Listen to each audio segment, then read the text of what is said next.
الحمد للہ وحدہ والصلاة والسلام علی من لا نبی بعدہ اما بعد فاعوذ باللہ من الشیطان الرجیم بسم اللہ الرحمن الرحیم اقرأ بسم ربک الذی خلق صدق اللہ العظیم اللہم صل علی محمد وعلی آل محمد كما صليت على إبراهيم وعلى آل إبراهيم إنك حميد مجيد اللهم بارك على محمد وعلى آل محمد كما باركت على إبراهيم وعلى آل إبراهيم إنك حميد مجيد بحمد اللہ تعالی ہمارا پیارے نبی صلی اللہ علیہ وسلم کی سیرت طیبہ کے حوالے سے سیرت کورس چل رہا ہے، جس کے ہم نے 2 اسباق پڑھ لیے۔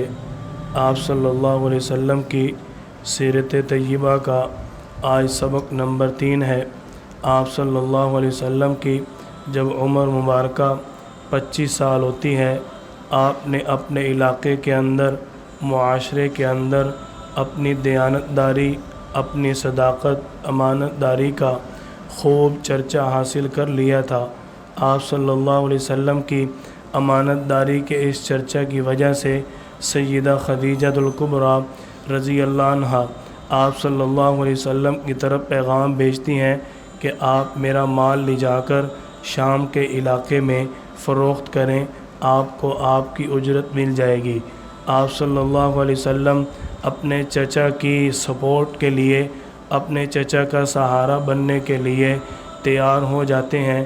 حضرت خدیجہ رضی اللہ عنہا کا مال لے کر شام کے علاقے میں تشریف لے جاتے ہیں۔ آپ صلی اللہ علیہ وسلم کی امانت داری کا اتنا چرچا کہ میرے اللہ نے آپ صلی اللہ علیہ وسلم کو قرآن کریم کے اندر اور پوری امت کو یہ حکم دیا، فَإِنْ أَمِنَ بَعْضُكُمْ بَعْضًا، اگر تمہارے درمیان کوئی بھی شخص کسی قسم کا کوئی معاملہ کرے، فَلْيُؤَدِّ الَّذِي اؤْتُمِنَ أَمَانَتَهُ وَلْيَتَّقِ اللَّهَ رَبَّهُ، اس کو چاہیے کہ آپس کے معاملات، تجارت کے معاملات کو بالخصوص امانت کے ساتھ ادا کرے۔ وَلْيَتَّقِ اللَّهَ رَبَّهُ، تمام تجارت کے معاملات میں اپنے اللہ سے ڈرتا رہے۔ آپ صلی اللہ علیہ وسلم تو اسوہ حسنہ، عملی نمونہ ہے۔ آپ صلی اللہ علیہ وسلم کی امانت و نبوت سے پہلے ہی آپ کے لیے اتنی چھا چکی تھی، اپنا تو اپنا پرایا بھی اس کی تصدیق کرتا تھا۔ آپ صلی اللہ علیہ وسلم شام کے علاقے میں حضرت خدیجہ رضی اللہ عنہا کا مال بیچ کر آتے ہیں۔ حضرت خدیجہ کا غلام میسرہ بھی آپ صلی اللہ علیہ وسلم کے ساتھ تھا۔ آپ جب واپس آ رہے ہیں، حضرت خدیجہ اپنے گھر کے بالا خانے میں آپ صلی اللہ علیہ وسلم کو پوری شان و شوکت سے چلتے ہوئے آتا دیکھ کر دل میں محبت بیٹھ جاتی ہے۔ حضرت خدیجہ رضی اللہ عنہا نے آپ صلی اللہ علیہ وسلم کے ساتھ نکاح کا ارادہ کر لیا۔ اب سیدہ خدیجہ رضی اللہ عنہا نے آپ کے ساتھ نکاح کا ارادہ تو کر لیا تھا، کوئی موقع نہیں مل رہا تھا۔ آپ صلی اللہ علیہ وسلم کی محبت دل میں بیٹھ چکی ہے۔ مزید آپ کے غلام میسرہ نے جب آپ صلی اللہ علیہ وسلم کے شام کی منڈی کے حالات بیان کیے، سیدہ خدیجہ رضی اللہ عنہا کی محبت مزید بڑھ جاتی ہے۔ میسرہ نے بتایا کہ میں نے دیکھا جب یہ شام کی منڈی میں مال بیچ رہا ہے، ہر تاجر پر سورج نے دھوپ کی ہوئی ہے اور اس شخص کے اوپر بادلوں نے سایہ کیا ہوا تھا۔ جب آپ صلی اللہ علیہ وسلم منڈی سے واپس آ رہے ہیں، راستے میں میں نے دیکھا ہر طرف دھوپ ہی دھوپ ہے، لیکن اس کے اوپر بادلوں نے سایہ کیا ہوا تھا۔ حضرت خدیجہ رضی اللہ عنہا نے جب حساب دیکھا، پہلے سے کئی زیادہ آپ صلی اللہ علیہ وسلم کی برکت سے مال سے نفع ملتا ہے، تجارت میں فائدہ ہوتا ہے۔ آپ صلی اللہ علیہ وسلم کی طرف نکاح کے لیے حضرت خدیجہ پیغام بھیج دیتی ہیں۔ آپ صلی اللہ علیہ وسلم اپنے چچا ابو طالب اور حضرت حمزہ رضی اللہ تعالیٰ عنہ کے ساتھ مشورہ کر کے نکاح کے پیغام کو قبول کر لیتے ہیں۔ حضرت خدیجہ رضی اللہ عنہ کی عمر مبارکہ 40 سال ہے۔ آپ صلی اللہ علیہ وسلم کی عمر مبارکہ 25 سال ہوتی ہے۔ آپ صلی اللہ علیہ وسلم کا یہ پہلا نکاح ہے۔ حضرت خدیجہ رضی اللہ عنہا کا یہ تیسرا نکاح۔ آپ صلی اللہ علیہ وسلم پر آج کچھ غیر مسلموں نے اعتراض اٹھایا، آیا کہ مسلمانوں کے آئیڈیل، مسلمانوں کے آخری پیغمبر کو نعوذ باللہ شاید شادیوں کا شوق تھا۔ میں ایک مختصر سا نکتہ کر کے اپنی بات کو آگے لے کر چلتا ہوں۔ انہوں نے کہا کہ اس کو شادیوں کا شوق تھا، تو ہم نے ان کو جواب دیا کہ میرے پیارے محبوب صلی اللہ علیہ وسلم پر جب جوانی تھی انہوں نے جوان عورت سے شادی نہیں کی، اور جب آپ پر بڑھاپا آیا آپ نے پھر جوان عورت سے شادی کی۔ اگر آپ کو شادیوں کا شوق ہوتا تو آپ بوڑھی عورت سے شادی نہ کرتے، اور جب تک آپ صلی اللہ علیہ وسلم کے حرم میں یہ بوڑھی سیدہ خدیجہ رضی اللہ عنہا رہتی ہیں آپ نے دوسرا نکاح بھی نہیں کیا۔ آپ صلی اللہ علیہ وسلم کے نکاح میں سب سے لمبا عرصہ آپ کی زندگی میں حضرت خدیجہ نے گزارا، اس لیے یہ اعتراض بنتا نہیں ہے۔ آپ صلی اللہ علیہ وسلم سرور کائنات ہیں، اعتراض کرنے والوں کو خود عقل کے ہوش کے ناخن لینے چاہیے۔ ہمارے پیارے پیغمبر کے اندر اس طرح کی کوئی چیز نہیں تھی۔ آسان اور مختصر دلیل ہے، آپ صلی اللہ علیہ وسلم کا یہ پہلا نکاح، حضرت خدیجہ رضی اللہ عنہ کا یہ تیسرا نکاح ہے۔ اس سے پہلے حضرت خدیجہ 2 نکاح کر چکی ہیں۔ آپ صلی اللہ علیہ وسلم کے ساتھ نکاح ہوتا ہے، اللہ کا حکم وَآتُوا النِّسَاءَ صَدُقَاتِهِنَّ نِحْلًا، آپ صلی اللہ علیہ وسلم نے پورا کیا۔ اللہ تعالی نے سورۃ النساء میں فرمایا اپنی عورتوں کو ان کا حق مہر خوشی سے ادا کرو۔ آپ صلی اللہ علیہ وسلم نے واقعتاً خوشی سے ادا کیا۔ 500 درہم سیدہ خدیجہ کو حق مہر دیا۔ کتنا؟ 1 درہم کی آج تقریباً 320 روپے قیمت ہے۔ اگر ہم حساب لگائیں تو آج کے حساب سے لاکھوں روپے ہوتے ہیں۔ شادی پر ساری رسومات پر خوب مال خرچ کر لیا، اور جب حق مہر کی باری آتی ہے، مولوی صاحب کم سے کم حق مہر کتنا بنتا ہے؟ ہمارا یہی سوال ہوتا ہے نا۔ یہ ہم عاشق رسول ہیں، غلامی رسول میں موت بھی قبول ہے، شرلیوں پٹاکوں پہ مال لٹانا ہے، لوگوں کو مال کھلانا ہے، ساری رسومات پر پیسہ لگانا ہے، لیکن وَآتُوا النِّسَاءَ صَدُقَاتِهِنَّ نِحْلًا، اللہ تعالیٰ اگر صرف یہ فرما دیتے وَآتُوا النِّسَاءَ نِحْلًا، صدقاتِهِنَّ نہ فرماتے، نحلہ کے الفاظ نہ الاتے، تو حق مہر کا حکم پورا ہو رہا ہے۔ اللہ تعالیٰ نے فرمایا خوشی کے ساتھ دو، ٹیکس اور مجبوری سمجھ کر ادا نہ کرو۔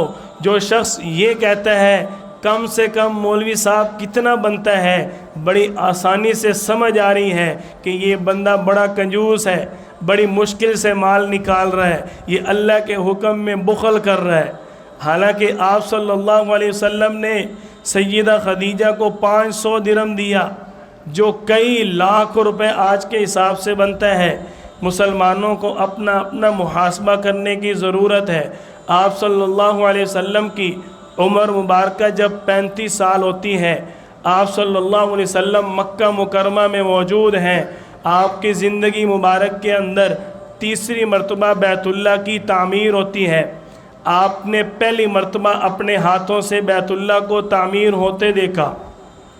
آپ صلی اللہ علیہ وسلم کی عمر 35 سال ہے، آپ سے پہلے 2 مرتبہ بیت اللہ تعمیر ہو چکا، آپ صلی اللہ علیہ وسلم کے بعد بھی 2 مرتبہ بیت اللہ تعمیر ہوا، کل 5 مرتبہ بیت اللہ کو تعمیر کیا گیا۔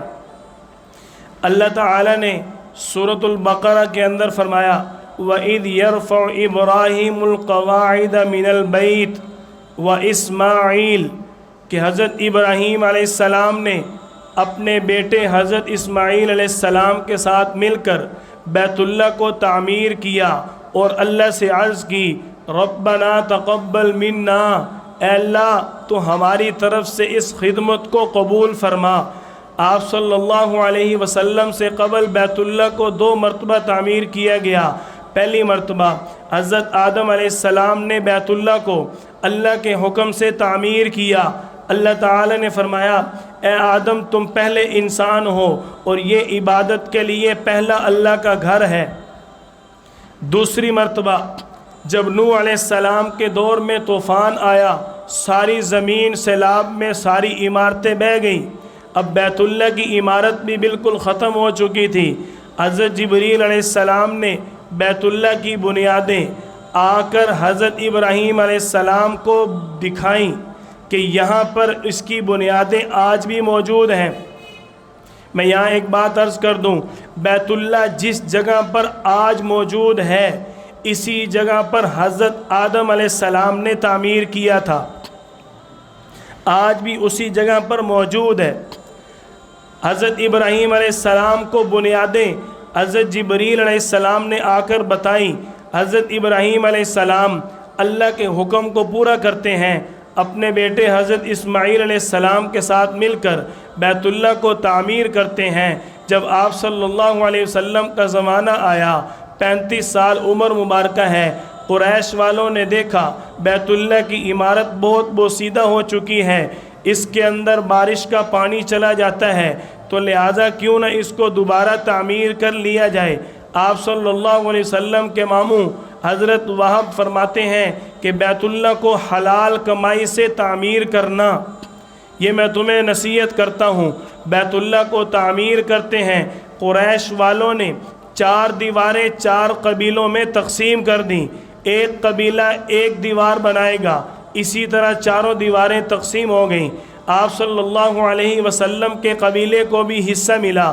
آپ صلی اللہ علیہ وسلم نے اپنی آنکھوں سے دیکھا کہ قریش والے تعمیر کر رہے ہیں، لیکن سرداری ان کی تھی، ابھی تک آپ کے پاس کوئی نبوت اور اختیار نہیں تھا۔ قریش والوں کے پاس پیسے ختم ہو گئے، انہوں نے اپنی پسند اور سرداریوں کے مطابق بیت اللہ کا دروازہ اونچا لگا دیا کہ صرف بیت اللہ کے اندر سردار جائیں گے، ہر عام بندہ بیت اللہ کے اندر نہیں جا سکتا۔ آپ صلی اللہ علیہ وسلم کو یہ بات پسند نہ تھی۔ آپ صلی اللہ علیہ وسلم تو اپنے پوری امت کے ساتھ یکساں محبت کرنے والے۔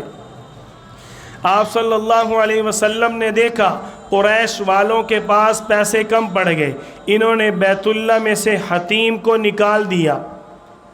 بیت اللہ کے ساتھ جو گول دائرہ بنا ہوا ہے، آپ حضرات نے دیکھا ہے لوگ وہاں پر نفل ادا کر کے کہتے ہیں میں نے بیت اللہ کے اندر نفل ادا کیے، وہ جگہ بیت اللہ کا حصہ ہے۔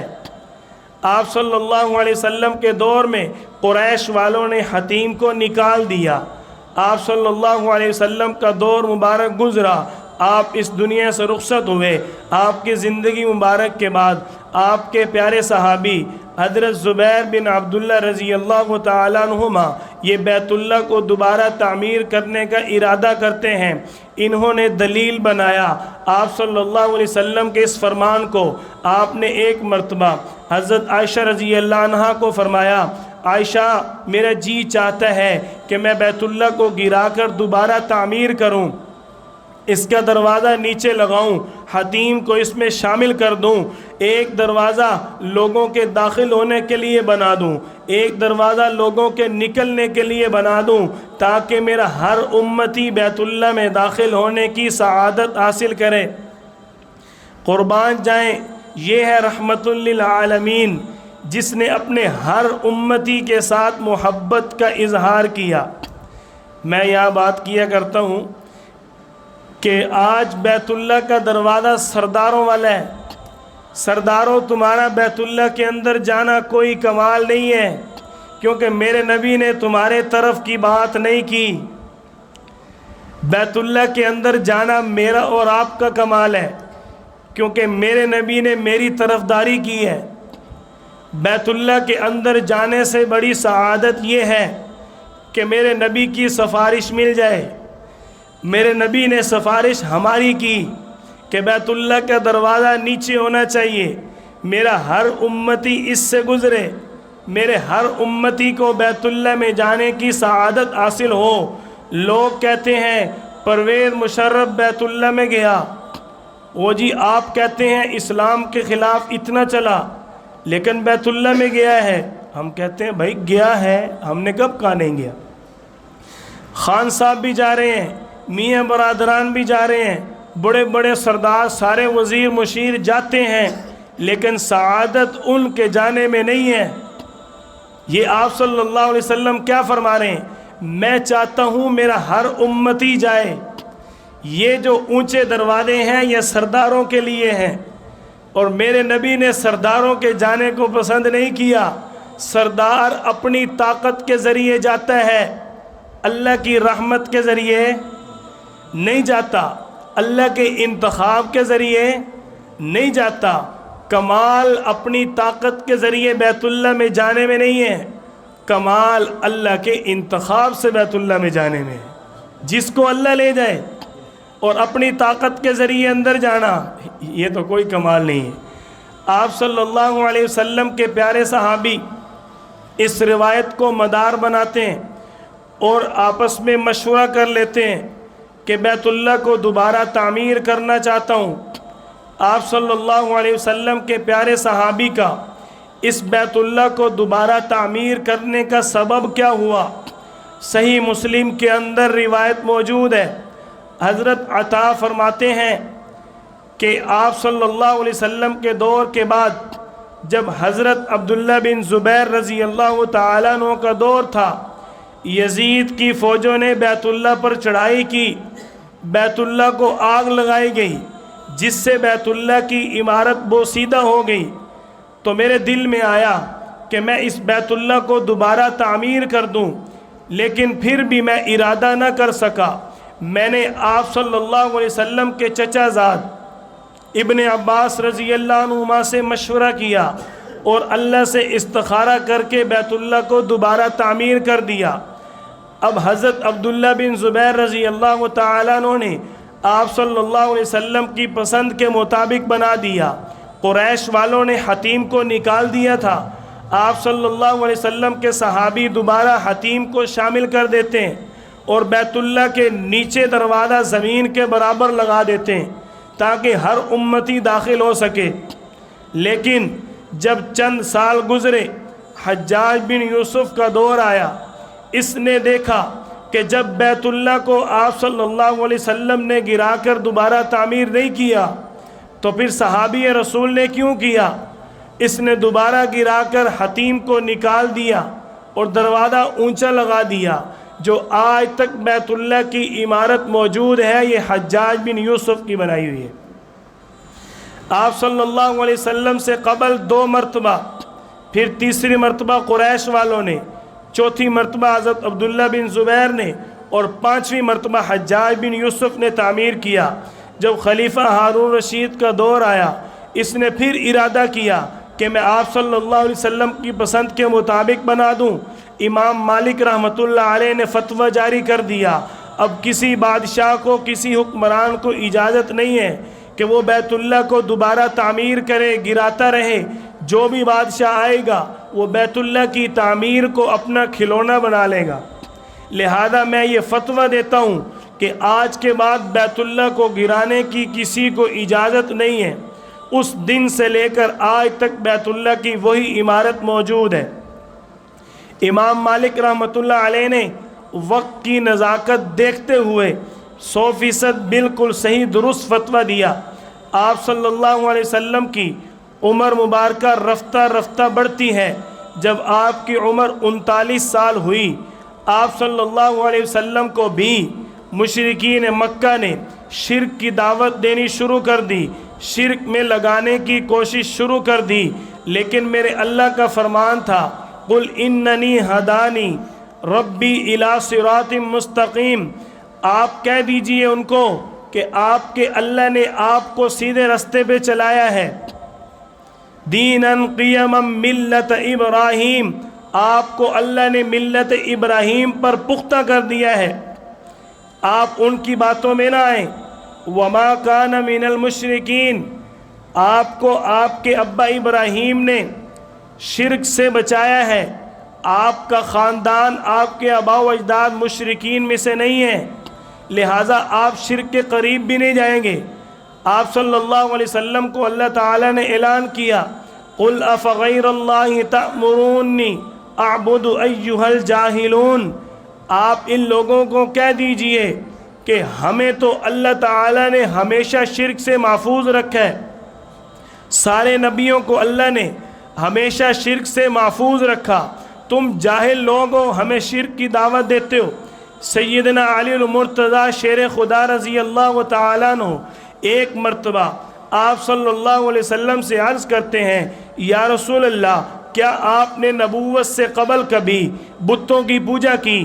آپ صلی اللہ علیہ وسلم فرماتے ہیں، کبھی نہیں، میں جب تک کتاب اور قرآن کا علم نہیں جانتا تھا اس سے پہلے ہی مجھے ان کافروں کی ان حرکتوں سے نفرت تھی۔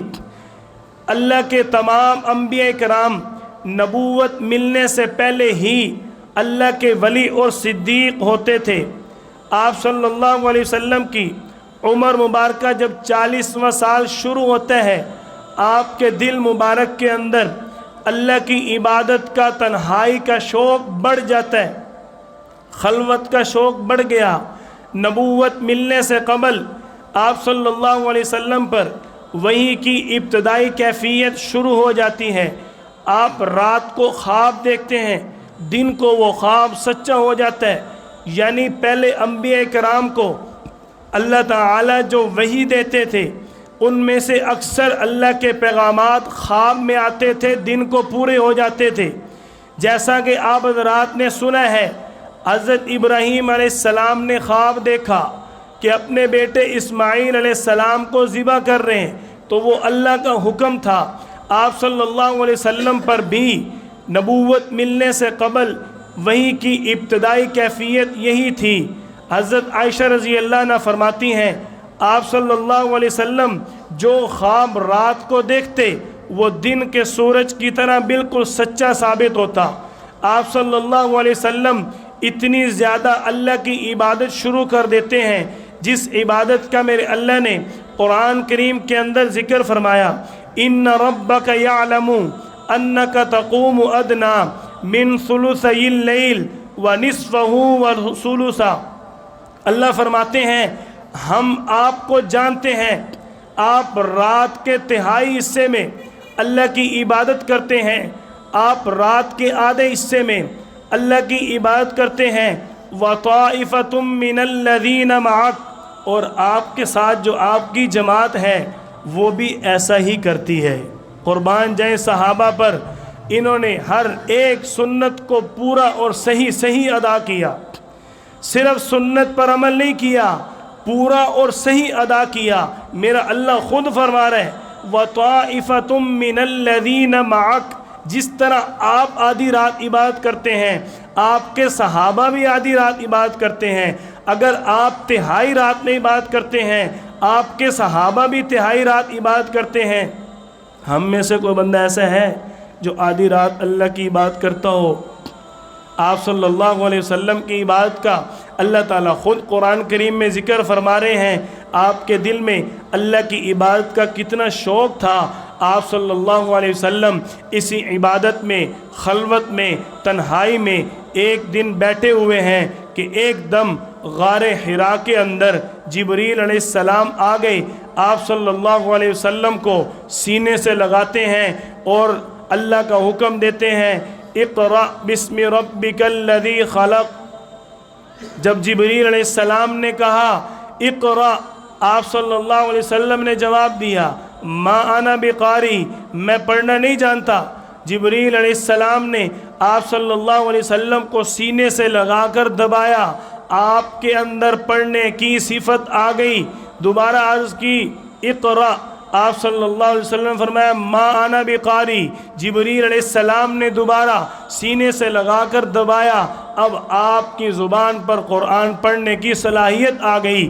جبریل علیہ السلام نے تیسری مرتبہ جب آپ صلی اللہ علیہ وسلم سے کہا اقرأ بسم ربک الذی خلق، تو سرور کائنات امام الانبیاء صلی اللہ علیہ وسلم کی زبان پر شروع ہو جاتا ہے، اقرأ بسم ربک الذی خلق، خلق الانسان من علق، اقرأ وربک الاکرم۔ الذی علم بالقلم علم الانسان ما لم یعلم۔ انسان اپنی شان پہچان، اللہ نے جب قرآن کا آغاز کیا سب سے پہلے انسان اور علم کا تعارف کروایا۔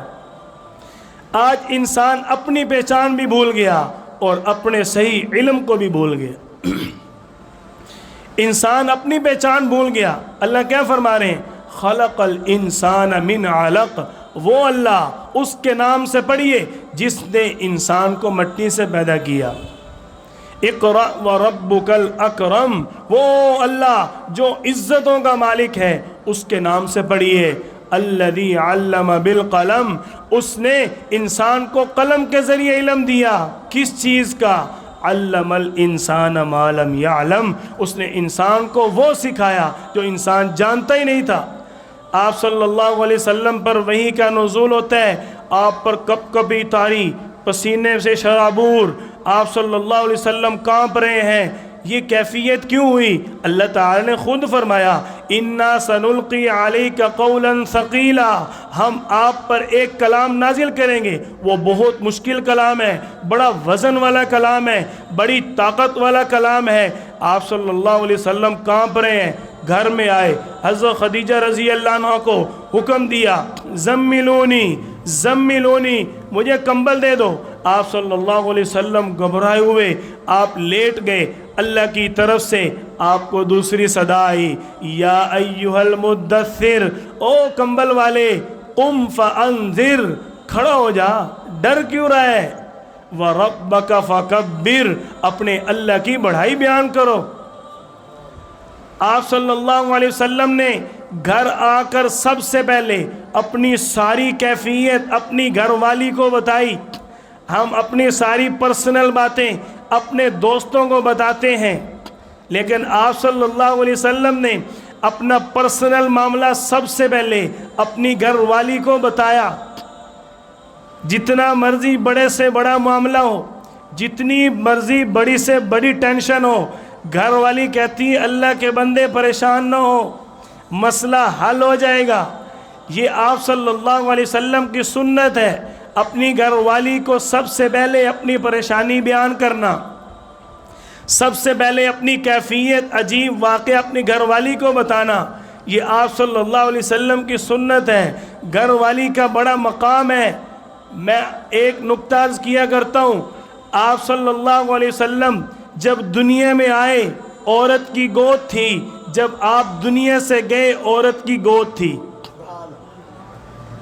آپ صلی اللہ علیہ وسلم کو نبوت ملی، سب سے پہلے نبوت کا پیغام دیا وہ عورت تھی۔ گھر والی کی قدر کیا کرو۔ انشاءاللہ کبھی موقع ملا اس پہ آپ حضرات کو فضائل بیان کریں گے۔ گھر والی کے بڑے فضائل ہیں، کیوں جی مار صاحب؟ بیوی کے بڑے فضائل ہیں۔ کون کہتا ہے؟ لوگ کہتے ہیں جی آپ کہتے ہو ماں کے قدموں تلے جنت ہے، تو میں یہی تو کہتا ہوں کہ جو دنیا کی جنت ہے وہ ماں کے قدموں تلے نہیں ہے۔ صحیح کہہ رہا ہوں بھائی، گھر والی نیک نہ ہو تو دنیا جہنم بن جاتی ہے، اگر گھر والی نیک ہوگی تو دنیا جنت ہے۔ آخرت کی جنت ماں کے قدموں تلے اور دنیا کی جنت بیوی کے قدموں تلے ہے۔ یہ حقیقت ہے، جن لوگوں کی شادی ہوئی ان کو اس چیز کا تجربہ ہے۔ گھر والی نیک نہ ہو، گھر میں خاوند کو سکون نہیں ہے۔ اس لیے اپنی گھر والیوں کا خیال رکھیں۔ آپ صلی اللہ علیہ وسلم پر اب قرآن کا نزول شروع ہوا، آپ کے دل میں خیال آیا کہ جو اللہ کا قرآن نازل ہوتا ہے اس کو جلدی جلدی یاد کر لوں۔ اللہ تعالی نے جبریل علیہ السلام کو وحی دے کر بھیجا، آپ پڑھنے لگ گئے۔ اللہ تعالی نے فرمایا لا تحرک بہ لسانک لتعجل بہ، کہ آپ اپنی زبان کو حرکت نہ دیں، آپ قرآن کریم کو یاد کرنے میں جلدی نہ کریں۔ فَإِذَا قَرَأْنَاهُ فَاتَّبِعْ قُرْآنًا، اللہ تعالیٰ آپ کو جو پڑھا رہے ہیں آپ اس کو پڑھیں، آپ اس کے پیچھے پیچھے چلیں، لیکن آپ کو اس کو یاد کرنے کی فکر کرنے کی ضرورت نہیں ہے۔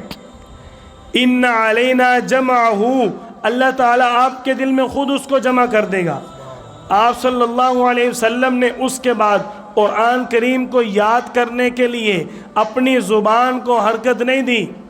یہاں سے قرۂ کرام علماء تجوید ایک بہت پیاری بات نقل کرتے ہیں، لِتَعْجَلَ بِی، اللہ تعالیٰ نے قرآن کریم کو جلدی جلدی پڑھنے سے منع کی ہے، اس لیے تراویحوں کے اندر قرآن کریم کے ساتھ ظلم نہ کیا جائے۔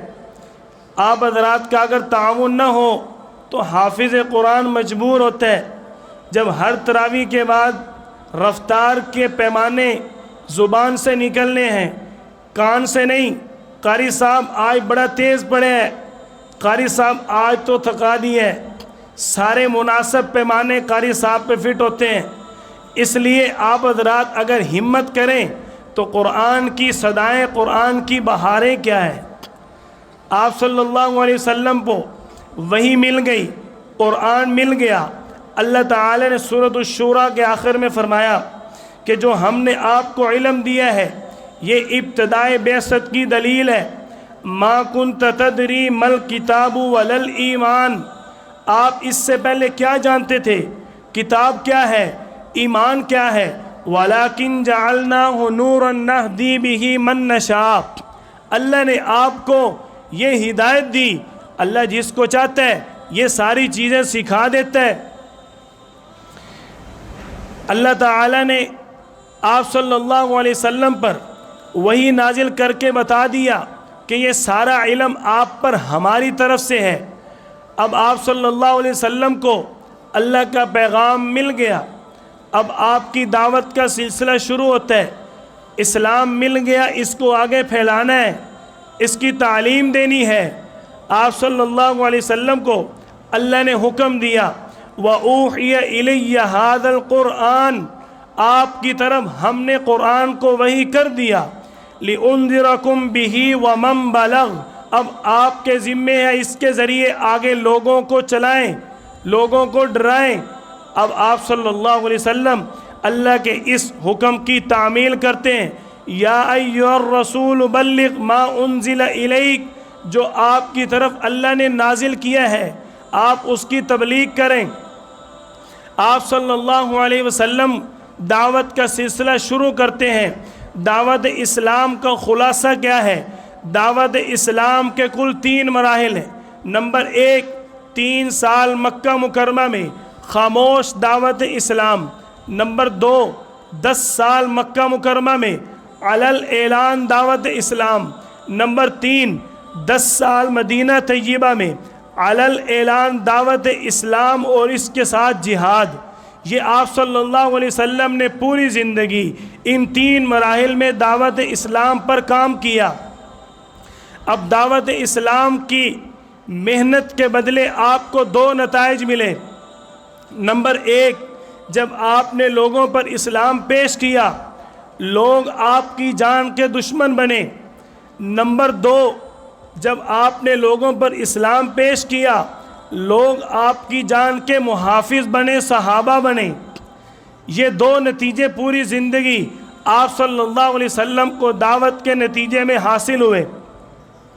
آپ صلی اللہ علیہ وسلم 3 سال جب خاموش دعوت اسلام پر محنت کرتے ہیں، اللہ تعالی نے فرمایا، والسابقون الاولون من المہاجرین والانصار، جو ابتدا کے اندر اسلام قبول کرنے میں سبقت لے جانے والے، پہل کرنے والے، بڑھ کر اسلام قبول کرنے والے، ان کو اللہ نے سابقین اولین کے الفاظ کے ساتھ یاد کیا کہ ان لوگوں کا کتنا اعزاز ہے۔ والذین اتبعوہم بإحسان، جو ان کی سچی اتباع کرے گا، رضی اللہ عنہم ورضوا عنہ، ان سے بھی اللہ راضی، وہ بھی اللہ سے راضی۔ کون سے لوگ؟ جو سچی صحابہ کی اتباع کریں گے۔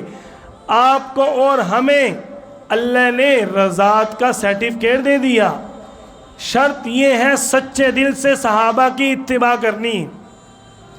آپ صلی اللہ علیہ وسلم کی 3 سال خاموش دعوت اسلام میں سب سے پہلے عورتوں میں حضرت خدیجہ، مردوں میں سیدنا صدیق اکبر، بچوں میں سیدنا علی اور غلاموں میں حضرت زید بن حارثہ رضی اللہ تعالی عنہم، یہ حضرات اسلام قبول کرتے ہیں۔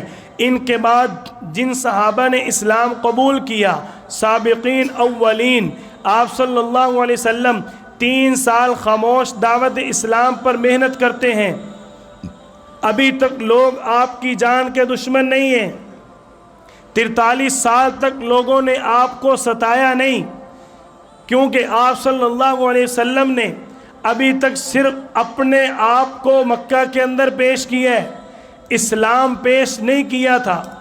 آپ صلی اللہ علیہ وسلم پر اللہ کا حکم نازل ہوا، فاصدع بما تؤمر واعرض عن المشرکین۔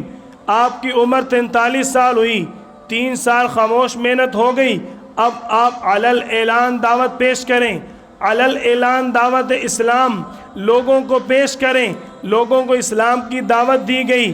سب سے پہلا اسلام کا دشمن سگا چچا ابو لہب، آپ صلی اللہ علیہ وسلم نے اللہ کے حکم کے مطابق حضرت علی رضی اللہ تعالیٰ عنہ کے ساتھ مل کر لوگوں کی دعوت کی۔ اللہ نے فرمایا وَأَنذِرْ عَشِيرَتَكَ الْأَقْرَبِينَ، آپ لوگوں کی دعوت کریں، دعوت کر کے ان کو اسلام کی دعوت دیں۔ یہ 6 نمبروں میں اکرام مسلم۔ ایسے نہیں ہے کہ لوگوں کو اگر اسلام کی دعوت دینی ہے تو اس کا پہلے اکرام کرنا چاہیے، یہ آپ صلی اللہ علیہ وسلم کی سنت ہے، اللہ کا حکم ہے۔ حضرت علی رضی اللہ عنہ نے دعوت کا انتظام کر دیا، دعوت ہو گئی، آپ صلی اللہ علیہ وسلم کوہ صفا پر چلے، کوہ صفا پر چڑھ کر آپ صلی اللہ علیہ وسلم نے صدا لگائی، اللہ کا حکم تھا قُلْ لَوْ شَاءَ اللَّهُ مَا تَلَوْتُهُ عَلَيْكُمْ وَلَا أَدْرَاكُمْ بِهِ۔ آپ ان کو پوچھیں کیا تم وہ کچھ جانتے ہو جو کچھ میں لے کر آیا ہوں؟ فَقَدْ لَبِثْتُ فِيكُمْ عُمُرًا، میں نے تمہارے درمیان زندگی گزاری، تم نے مجھے کیسا پایا؟ سارے کہنے لگے سچا، امانت دار، صادق، امین، آپ کی کیا بات؟ لیکن میرے محبوب صلی اللہ علیہ وسلم نے پھر بھی لوگوں کو دلیل دی، دلیل کے ساتھ بات سمجھائی۔ آپ صلی اللہ علیہ وسلم نے فرمایا اگر میں تمہیں کہوں کہ پہاڑ کے پیچھے سے ایک لشکر آ رہا ہے تم سارے مان جاؤ گے؟ سارے کہنے لگا آپ نے تو کبھی جھوٹ نہیں بولا، آپ کا لوگوں کے اندر بڑا وقار ہے، ہم آپ کی بات کو ضرور مانیں گے۔ یا ایک اور بات عرض کر دیتا ہوں، ہم اسلام کی دعوت دیتے ہیں اپنے آپ کو درست کرنے سے پہلے، لیکن آپ صلی اللہ علیہ وسلم نے پہلے اسلام پیش نہیں کیا، پہلے اپنے آپ کو پیش کیا ہے۔ کیا فرمایا؟ مجھے تم نے دیکھا، فَقَدْ لَبِثْتُ فِيكُمْ عُمُرًا، میں نے تمہارے درمیان زندگی گزاری ہے، مجھے تم نے کیسا پایا؟ اگر آپ چاہتے تو کوہ صفا پر چڑھتے، اللہ کا حکم تھا قولوا لا الہ الا اللہ، لوگو لا الہ الا اللہ پڑھ لو، لیکن نہیں، اس امت کی یہ خصوصیت ہے کہ آپ صلی اللہ علیہ وسلم کی سنت ملی، پہلے اپنا من بچا، پہلے اپنے آپ کو اچھا کر، پھر اسلام کی دعوت دے۔ ہم نماز پڑھنے ہفتے میں 1 دن آ جائیں تو سارے محلے کے کان کالے کر دیتے ہیں، آجو بھی آجو نماز کا ٹائم ہو گیا۔ اور حالات یہ ہوتے ہیں ہر بندہ کاروبار میں دھوکہ دے رہے۔ اگر اپنے آپ کو درست کرو گے اس سے بڑھ کے اسلام کی دعوت نہیں ہے۔ یہ آپ صلی اللہ علیہ وسلم کا یہی میسج ہے۔ آپ نے اعلان کیا، اب سارے لوگ آپ کی بات سن رہے۔ جب آپ صلی اللہ علیہ وسلم نے اللہ کا حکم سنایا قولوا لا الہ الا اللہ، لوگو لا الہ الا اللہ پڑھ لو، کامیاب ہو جاؤ گے۔ اب آپ صلی اللہ علیہ وسلم کا سگا چچا، اس نے آپ صلی اللہ علیہ وسلم کو دونوں ہاتھ اٹھا کر بد دعائیں دینا شروع کر دیں۔ اب اللہ کی غیرت جوش میں آئی، میرا محبوب ہو، میں گالی برداشت نہیں کرتا، میرا دوست ہے، تو کون ہوتا ہے میرے دوست کو بات کرنے والا؟ ایک اللہ کا محبوب ہے، میرا اللہ کیسے برداشت کر جائے؟ میرے اللہ نے کبھی کسی گستاخ رسول کو چھوڑا نہیں ہے۔ یہ معافیاں شافیاں جھوٹا پروپیگنڈا ہے، ہمیشہ کے لیے بات دل میں بٹھائیں، کسی گستاخ رسول کو کبھی آپ صلی اللہ علیہ وسلم نے معاف نہیں کیا، کسی گستاخ رسول کو کبھی کسی صحابی نے معاف نہیں کیا، کسی گستاخ رسول کو